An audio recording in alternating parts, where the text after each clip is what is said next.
Welcome to KSOK Uncensored. Today's guest is Mike the Cop. Now, Mike the Cop is one of the hosts of the Failure to Stop podcast. Please check that out. But first, let's go ahead and bring in Mike the Cop. Hey, how's it going? It goes. How are you? I'm doing well. Thank you so much for joining us. I really appreciate it. 11 years in law enforcement, and then you transitioned over to comedy, and really you're fighting the good fight with everything you do with the nonprofits. But first, talk to me about how did this transition take place? What led you to stop being a law enforcement officer and transition into what you're doing today? Yeah. So I had really my transition was a two-phase thing. So now that I can identify as a non-cop now, I was the just smirking to transition myself because the word transition right now means so much. So thank it's you so for doing that. nonsense. But yeah, I Yeah. first went from full-time police work into part-time police work. Still kept, I was a kind of like a weekend warrior still after I went part-time as I built some businesses. I went into, I kind of have two rails of my business life now. One is more like social media and marketing, and then the other is real estate. So like I do both of those things. And they're both very closely related in my world. But that was the first phase, and then the weekend warrior thing came to an end right as the lockdowns kicked off, and the writing on the wall between the mandates that were beginning to happen at the police level that I was completely and entirely unwilling to participate in, and the season of life where prosecutors were having a field day with cops. And Right. I was one traffic stop away from doing my job, but throwing away the years of hard work that I've done outside of police work from my family, and I just was unwilling to give that. I'm not willing to give Absolutely. that to the haters. Yeah, that was really good timing. That's what I was trying to figure out is was 2020 the year of departure? And it sounds like it really was, even though there was a transition period leading up to it. Yeah. So yeah, really good time to get out. And that, what you're speaking about is something I'm very passionate about. And is the DAs, especially in blue cities, they don't prosecute crime anymore. And so therefore, as we know, when you don't prosecute crime, there isn't a deterrent for criminals to stop committing crime. And so that's a huge, huge problem that not enough people focus on, and not enough people even realize that that's really the root of it, in my opinion. So I'm curious. So you may or may not know, my husband is a police officer in the Portland area. And so really been put through the ringer for the past 2 years. Hmm. And what are your thoughts on, or what were your thoughts when you saw in 2020 everything going down in Seattle and then in Portland? It's a self-fulfilling prophecy. People for years were claiming the police are corrupt, the police are the problem. And then the police got out of the way, and everyone got to see that they weren't really the problem to begin with. It was the morons themselves chanting that the police were the problem, that were the problem.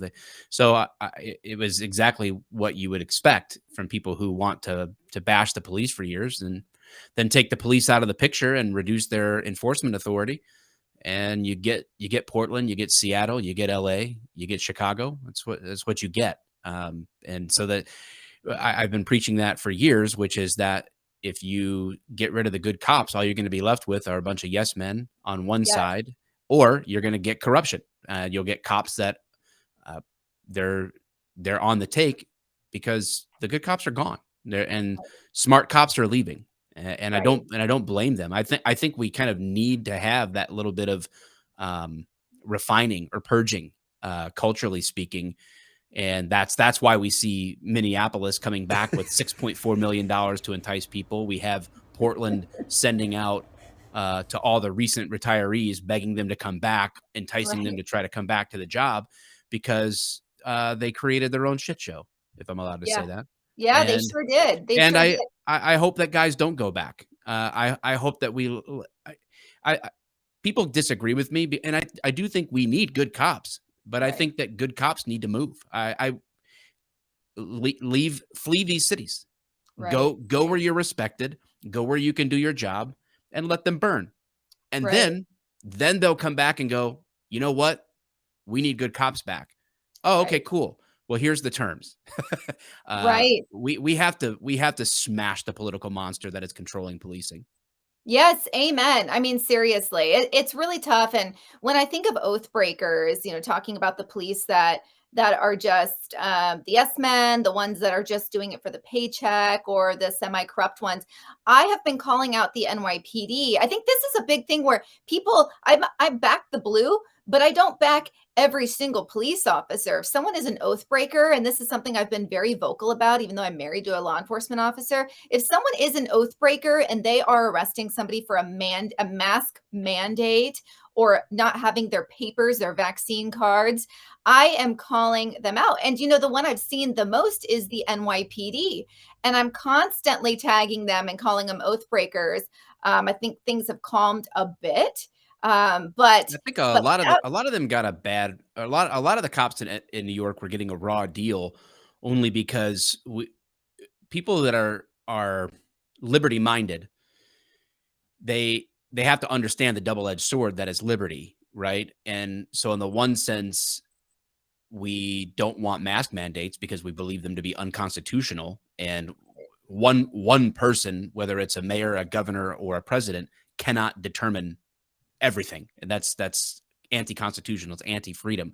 But private property rights are another thing. And a lot of the viral videos that came out of New York, where it was that concept of enforcing mask mandates, really what they were doing was enforcing private property rights, which is fine.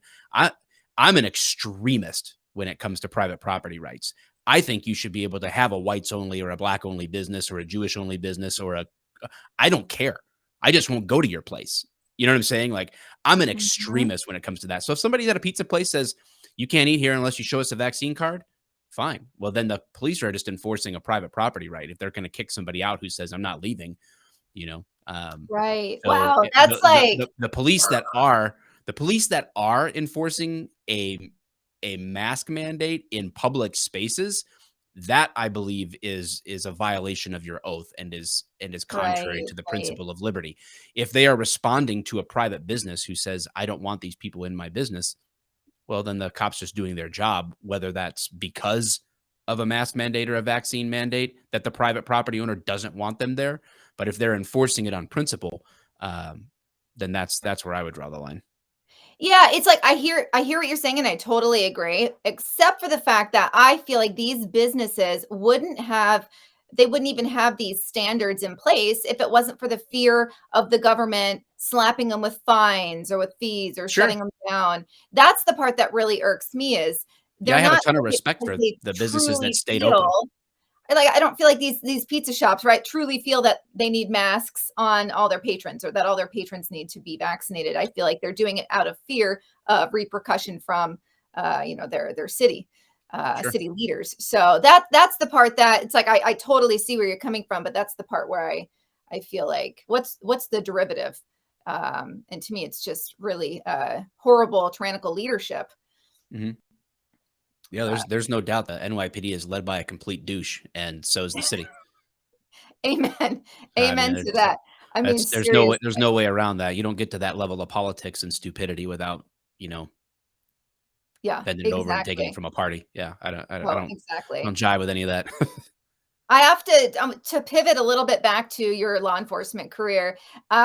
So okay, so here's one thing, and I don't know how you have been with your family, but like I want to know all the details. So like when my husband comes home, I want the gore, I want everything. One, I think it's really good to keep him talking. Like I feel it's good. He could compartmentalize all day long, but I feel like I've had this like this open door policy, like tell me. And at his own time he does, and it's pretty, it doesn't bother me at all. I guess I don't have a weak stomach for that stuff, but I'm curious, for you, did you have that audience that would listen to you talk about what you're dealing with regularly at work?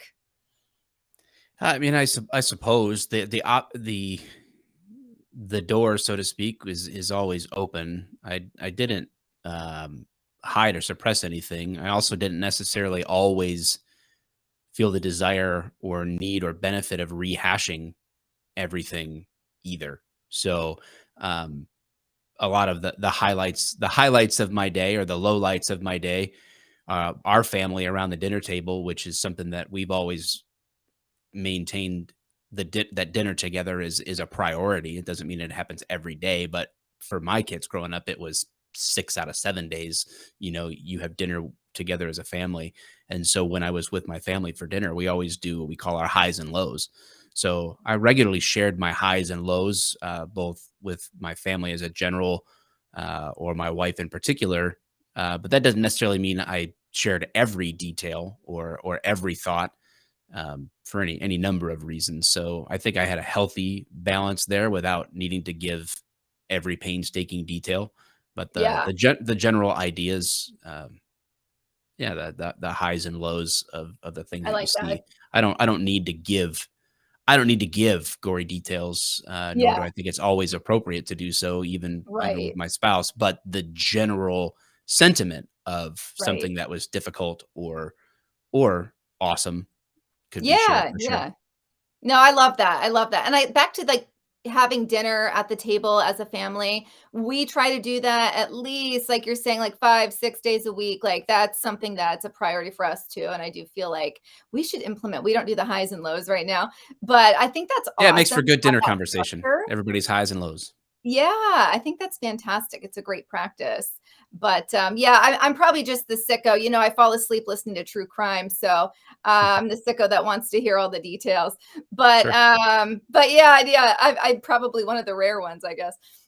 Well, I appreciate you sharing that with us. I think that that's fantastic. I want to talk about your nonprofits that you're involved in, and one that really stood out to me was Humanize the Badge. Right? Am I getting that right? Humanize the Badge. Yeah, humanizing the badge. Humanizing the Badge, like Mhm. that. Can you talk to me about that nonprofit? Because that one just speaks to me.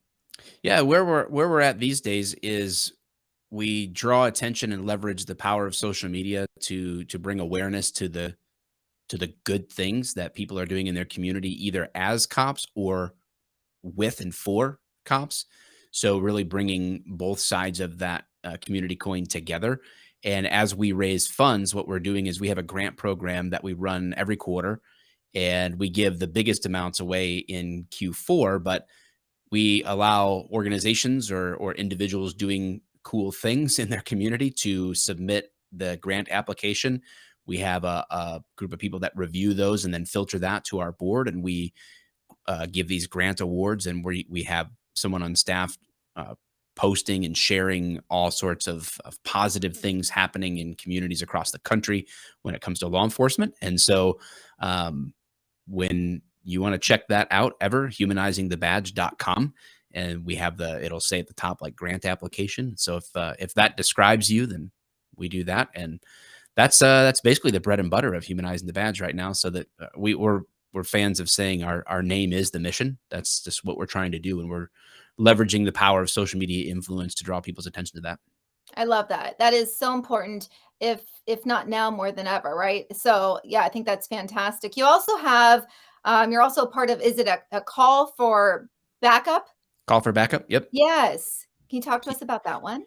Yeah, when we first launched Humanizing the Badge back in 2015, we didn't really know what we were doing. We were just trying to do good things, but we had so many people reaching out that had been involved in critical incidents or just dealing with stress on the job in general that was impacting their work life or their personal life, and we just quite frankly weren't equipped for that. We could be an ear to listen, a shoulder to lean on, have a conversation, but realizing that people may need more ongoing help or support than that, we sought out the help of someone in the law enforcement space that was pro law enforcement, but also with extensive experience from a clinical and practical perspective, and that's where Call for Backup was born.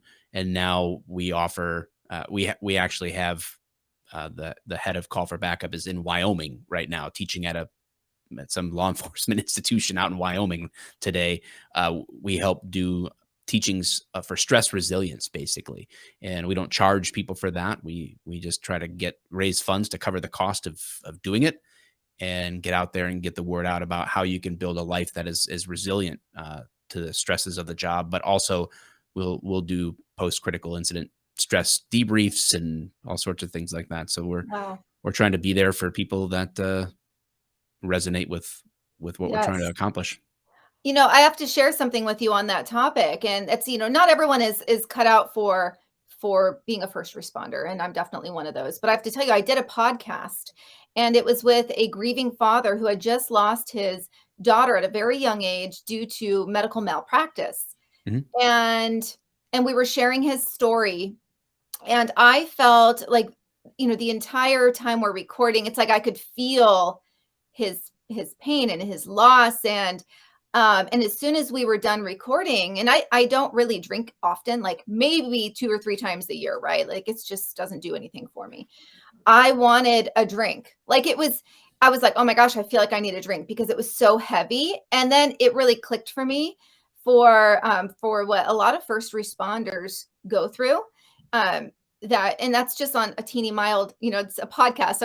I'm not in person experiencing Sure. uh, this, but I felt it. And that was one of the only times that I was really able to say, wow, this is just like a teeny fraction of that heaviness and that Sure. yearning to kind of just numb what you just went through, what you just experienced.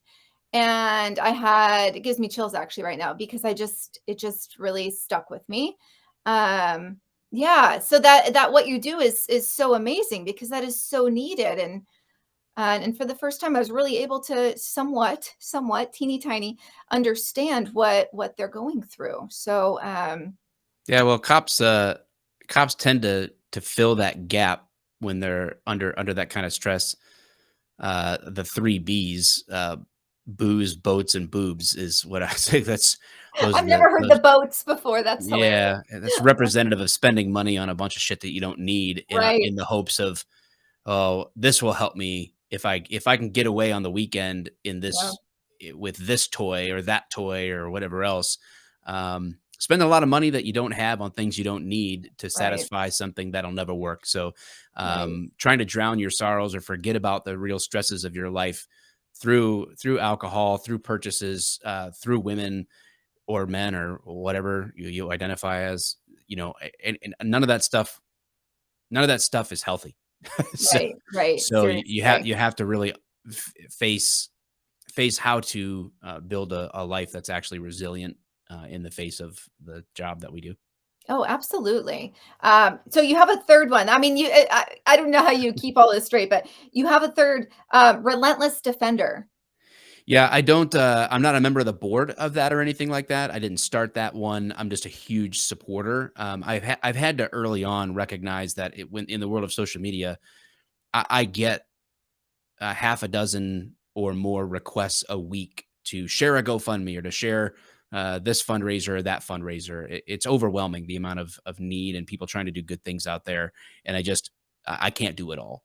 So I have to funnel all of my efforts for nonprofits into very specific things that I can always just wish people the best. And sometimes there's good crossover, but the Relentless Defender Foundation is one of those that is doing such amazing work. And I have built a relationship with its founder, Aaron Slater, who runs Relentless Defender Apparel. And we have become uh, good friends over the years and support one another in our endeavors. He was on the board of Humanizing the Badge for a while, and there's just a lot of mutual support there. And the work that they do in the wake of like disasters, like Hurricane Harvey, they really stepped up, or helping cops that lost their houses in the wake of tragedy while they were out helping other people with their houses when they had lost their own. So things like that, where they're stepping up to the plate to help cops in need, this really resonates with me. So I lend my full support, however I can, to the foundation.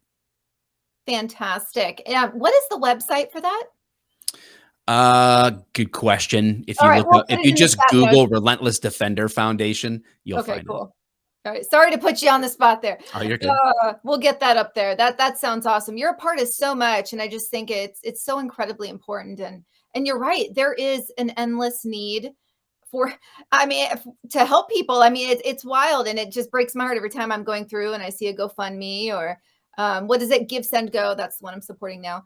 But Yeah, I wouldn't support anything GoFundMe, and right, I right, try to be nice about it because people are sending you a GoFundMe request in the middle of a terrible, terrible circumstance, right. and it's not the time to preach at them about the idiocy of GoFundMe. But Exactly. I'll never give a dime through GoFundMe to any. I mean, that's my warning to everybody listening. Don't give your money to those scam artists. Yes, absolutely. I mean, on that, it's so important, and I completely get timing.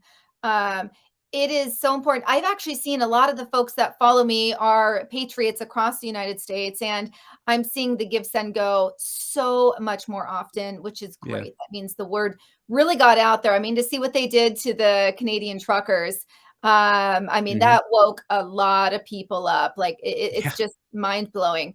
I feel like almost everything that's been happening in the past 2 years, and it's like, what I feel like what's next? I mean, there's plenty that's coming, I'm sure, but it's just I can't even it's like it doesn't surprise me, but then it does at the same time. It's like, what alternate universe are we living in?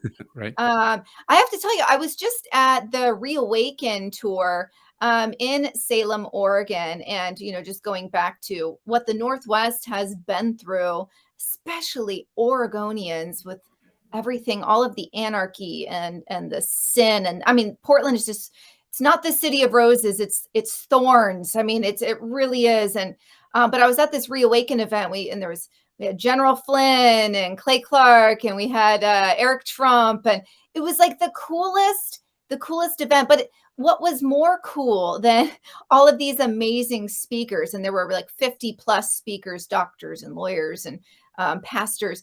But what was so cool is that the energy of there were 5,000 patriots from the state of Oregon and some in Southwest Washington. And we are just so thirsty for connecting with other like relentless defenders, freedom fighters, truth tellers. Like Hmm. it was so powerful to be at an event where there are so many people that have been through so much. And Yeah. like in our region of the country, we've just really been trampled by just tyrannical leadership. And I felt for the first time in a long time, I felt really hopeful Good. about what Oregon's future and potentially Washington State's future has in store. And I just thought I'd share because it's like, I ask about policing in Seattle and Portland, and it's just been so incredibly sad and disheartening. And the innocent folks, like residents like myself, we're the ones that really get hammered on it because if we need police at this point in time, it's like you just have to be able to help yourself, Yeah. because there's a massive shortage in both Yeah. states. But cool things should be coming out of Oregon and Washington. Now, are you in, let's see, are you in the Detroit area Yeah. still? Yep. Oh, you are. Okay, great. So what's the word on the street there? How are people feeling? Man, there's been slow, good progress here. I mean, it's still a blue state, but it's borderline, And blue or red. Neither one of those are my hope. They're all equally disastrous. Right. But you know, there's there's definitely the average person here wants freedom. I think Right. everybody ultimately wants freedom, and I think that they want it sooner than later. But we'll see. Too much comfort leads to too much giving up of our rights. It's Exactly. sad, but it's true pretty much across the political spectrum. As long as somebody has the entertainment that they want and the coffee drink or beverage of their choice in their hand, they just kind of like go along to get along. That's how most people are built. So Right. we have to have enough people that are willing to stand up and say no. Not going to happen. Right. So Exactly. Well, you're spot on. I mean, that's one thing, really something that got us in so much trouble is voting down party lines. And like you said, it's like red, blue, like there's issues on both sides for sure. And I think really as patriots, we need to ensure that we are not allowing these rhinos to get in. And it's so amazing when you look at what I'm doing right now is I'm going to be co-hosting the gubernatorial debate for the state of Oregon for these nice. grassroots Republican candidates. And because our local media channels are not giving anyone that has not earned $750,000 a stage. And so and then it's That funny. seems fair. Yeah, yeah, totally fair, and it's like, okay, so you know the folks that have these donations or have this amount, they're, like, bought and paid for, right? By the Republican Party or whoever, and so, gosh, it's been a wild ride just trying to really wake people up to, like, don't just vote down the party lines, like, look at the history of the individuals, like, let's actually take a few minutes and do our due diligence. So yeah, I'm glad things are slowly waking up there. I think the same here, but it's a slow road. And you're right. I mean, people are too comfortable. When they're too comfortable, they get complacent and just expect it to always be the way it is. And the main theme of the speakers at the event I was at were like, have food and water ready, have some basic medical supplies at Mhm. your house. You might not be able to get those. I mean, one doctor was like, anti-diarrheal, Tums, ibuprofen. Like, it's like, I've been doing this. I've been stockpiling this stuff, and my husband thinks I'm a nut. And I'm like, no, like, that's like legitimately likely in our future that this Well, stuff is you gotta just do the math, right? I mean, look at how many people freaked out at the beginning of COVID because of toilet right. paper. These Right. idiots are out there fighting over toilet paper, and the reality is most families in this country live paycheck to paycheck, and so it's Right. gonna take less than 4 weeks for everyone to devolve into animals if our economy, Yes. suffers a pretty tough collapse. Exactly, you're so spot on, and I was one of those people who refused to give in to the whole hoard toilet paper, and I ended up having to use RV toilet paper. That is all they had at the store. It's like tiny little RV rolls, but I was just like, "I will not be one of these people." But no, to your point, I mean, yes, people have the majority of people, the normies, as I like to call them, they have no idea, what's in store for us, and, so, yeah, it's up to people like us to wake them up. So talk to us about I know we're coming towards the end of the segment here, but I'd love to hear about your comedy career, and do you do stand up live around the nation, or are you mainly in your area? I'm not really a stand-up comic per se. I Okay. mean, I'd like to think that I can sometimes say funny things in funny ways. Mostly that comes in the form of I'll MC events. I just did the Relentless Defender Gala, and that involved some measure of standing in front of people and engaging them that way. I'll be doing a couple events this year later on in Florida. So I mean, I do speak or I've done 20, 25 minute, bits along with other comics at comedy shows and things like that. But primarily, I'm focused on just creating content, that is engaging and hopefully makes people laugh in the process. Yes. Um, Stand up is his own animal, but yeah, I try to just make good content on social media that keeps people engaged. I love that. I love that. We have 2 minutes. I want to ask you, how have you not been shadow banned? Oh, I Or are have you? been for You year. have been? Out of the last 4 years, I've spent a year and a half in Facebook jail. I've run my page from my kids' accounts. I don't Oh, I really? yeah, I get, uh, I get about a 1% reach on my Instagram account. I've been shadow banned for years. Oh, you have okay, well, you have a great I mean, Instagram is such a slow grow and you have a huge following, so you're being scrappy, so that's good. I love it because you have to be, especially if we're out truth telling and Yeah. not pushing the narrative that they want us to. So, I have to tell you that I find this comical. I am shadow banned right now because I put Justin Trudeau always wears crazy socks. Some genius turned the sock design into penises. And so, and so I posted it, and clearly I just said someone's a Photoshop master. And Instagram said they totally shadow banned me and said that I was insinuating that Justin Trudeau wore penis socks. So I'm like, That's not okay, but it's okay for somebody in my comment section that's a spam bot to show her butthole. Shawshanking their way out of your balloon knot. oh my God, are you That's serious? that's the way it goes on Instagram. Literally. You can see buttholes all day long on Instagram, but you can't show Justin Trudeau's socks. That's the way it goes. Oh my gosh, that is like so up my humor alley. I swear, I'm just like a 13-year-old boy as far as humor is concerned. That just made my day. Well, thank you so much. Okay, so where can followers or viewers find you?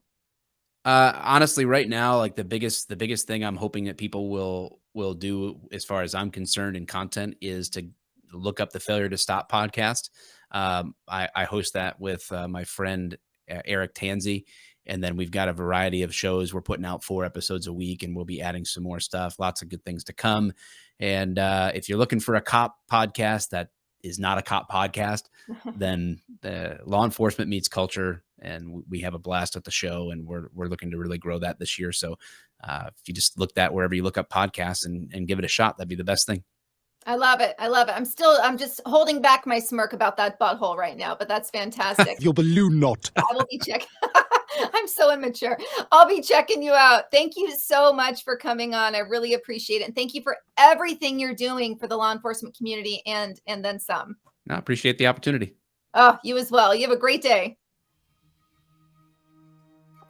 Well, thank you guys for tuning in. What a great guy. It's amazing how much one person can really achieve when they are focused on doing things for their community. I mean, I'm just completely impressed and inspired, quite frankly. All right. Thank you for tuning in. I look forward to seeing you next week on KSOK Uncensored.